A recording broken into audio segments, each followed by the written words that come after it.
This is a story of a young samurai who has trained his whole life in the mountains and now seeks to live in the city with the Ikaruga sisters upon his father's words.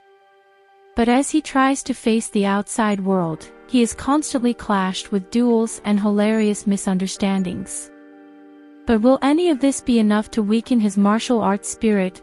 Watch the video to know more, presenting the anime as Who no Yuichi. In the first episode, we see Yuichi Karasuma training his soaring wing, divine wind, swordsmanship technique in the mountains. His father put some traps for him, but he can easily dodge all of them. He's agile, disciplined and strong. Too strong for someone of his age, Yuichi's father knew there was nothing left for him to achieve in the woods.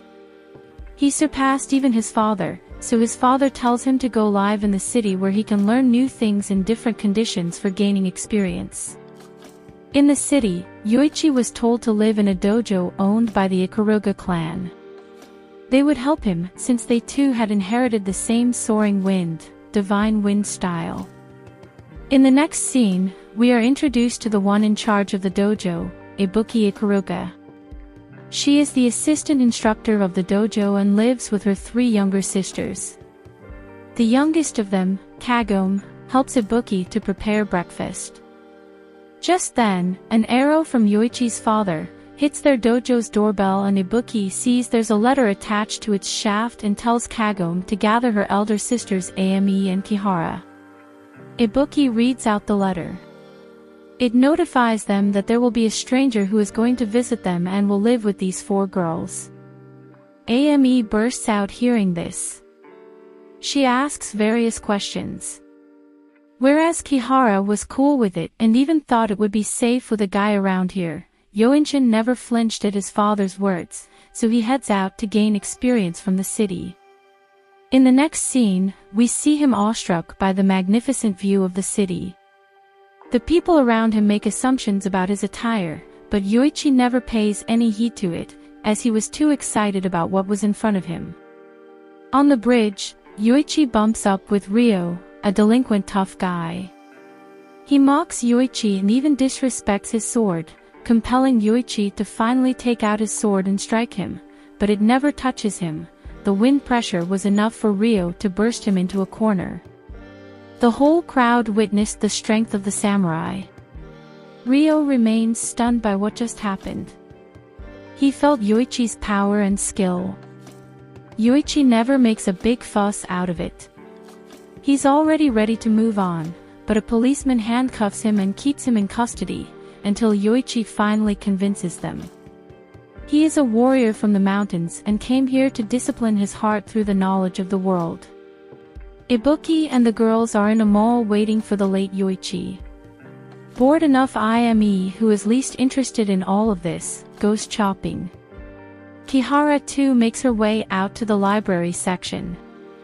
Yuichi meanwhile, tries to find the Ikaruga clan. He takes the high ground to get a better view, but trips on the escalator, dashing him right into Ame in the changing room.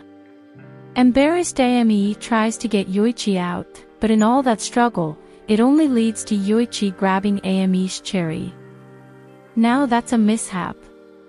Ame vents out calling Yuichi molester, pervert, weirdo. In all that chaos, Yuichi, after all, being a good citizen, or to be precise a good samurai, rushes to catch a purse burglar.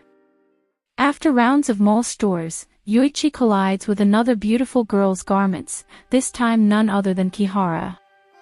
After a few seconds of the brawl, Yuichi finally uses his soaring wind divine wind style to catch the thief.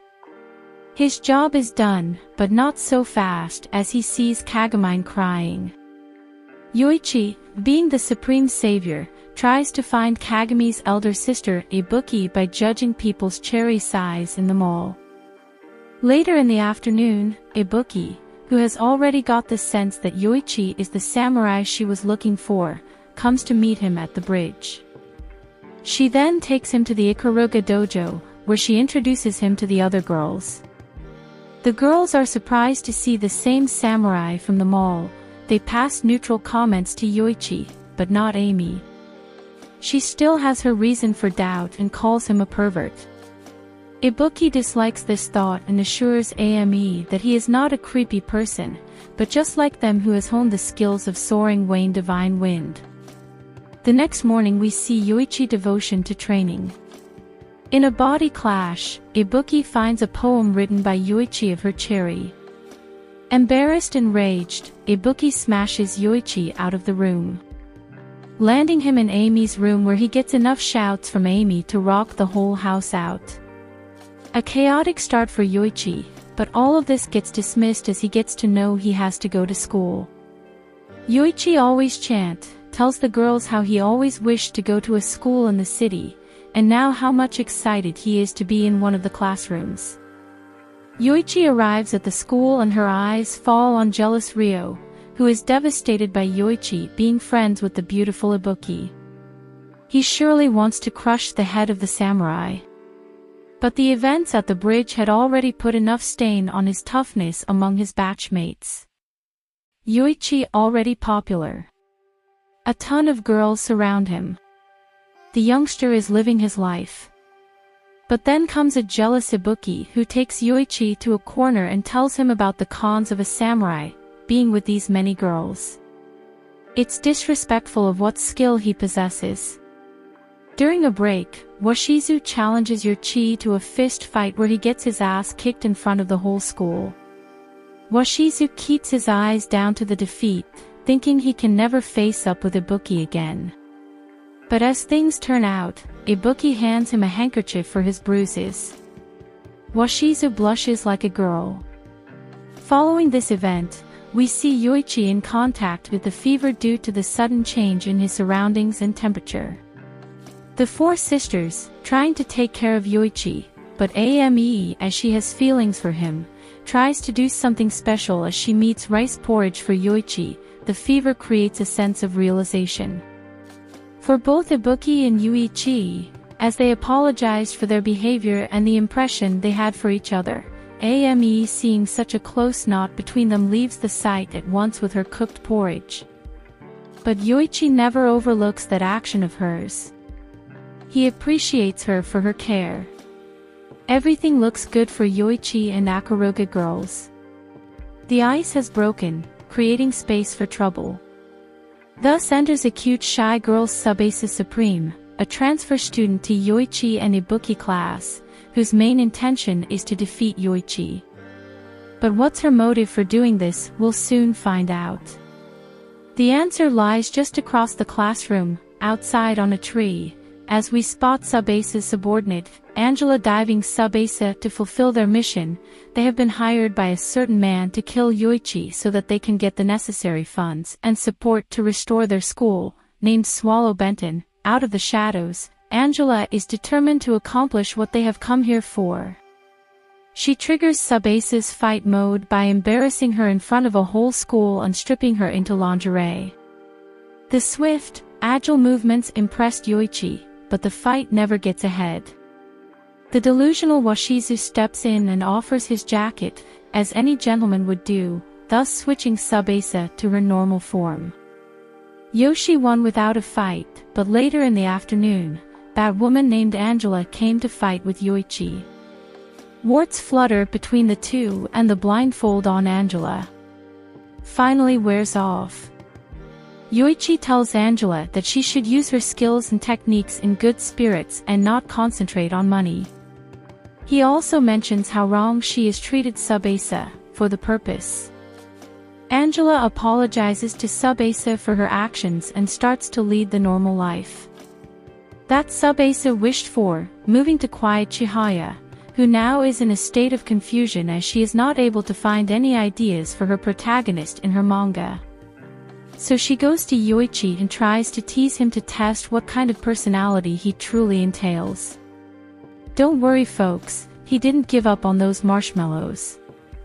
Meanwhile, Yoichi in some way or another tears up Ibuki's clothes as they practice sword fighting in front of 4 students, thus receiving kicks and punches from Ibuki. Chihaya finally gets the idea for her manga Righteous Samurai, as she believes Yoichi is towards her and the world an ally of justice. In the next scene we see, Yoichi is asked on a date by a girl named Inagata. He receives the letter. On the other hand, Ibuki is burning from the inside, takes the chance first and asks Yoichi on a date, just for the sake of practice. Since Yoichi has never been on a date before, Ibuki's heart throbs fast as she tries to figure out her outfit. It may be just a practice for Yoichi, but it is very real for Ibuki. The day starts and Ibuki is already loose and shows her love for soft toys. In all, she shows a different side of herself to Yoichi. In all this movement, Ame, who was with her friend, spots Ibuki and Yoichi at the mall.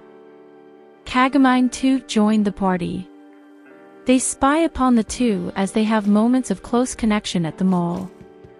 From bowling to eating ice cream, the day is going well. Ibuki's feelings for Yoichi have unnaturally outgrown, trying to cherish these moments, but as she tries to hold hands with Yoichi, Abukai gets caught in an awkward situation and trips down into the fountain, taking Yoichi with her. Yoichi gives the toy to Ibuki, for which she's impressed by the gesture. Everything is just reaching a beautiful happy ending. But just then, Hanagata appears at the park, and when Yokai declines her proposal for a date, the true colors are revealed. She turns into a fighting high school girl. Hanagata attacks Yoichi with her nunchucks, freezes him with her charm, but lastly fails to even match his strength. The fight doesn't even last. For a minute, meanwhile, two guys who were harassing Ibuki got dumped flat on their asses. Hanagata, failing on her task to vanquish Yoichi, traces back to the master, who had assigned her the work. He was a mysterious person wearing a mask. We see the masked man growing impatient as all his assassins fail to defeat Yoichi. But then he resorts to the true man worthy of challenging Yoichi, one who has done the same training as Yoichi in the mountains and is the opposite of Yoichi's school technique, Dark Crow Black Sky technique. His name is Nuzum Genjiro. The masked man finds his true champion to defeat Yokai. What do you think? Will he be able to challenge the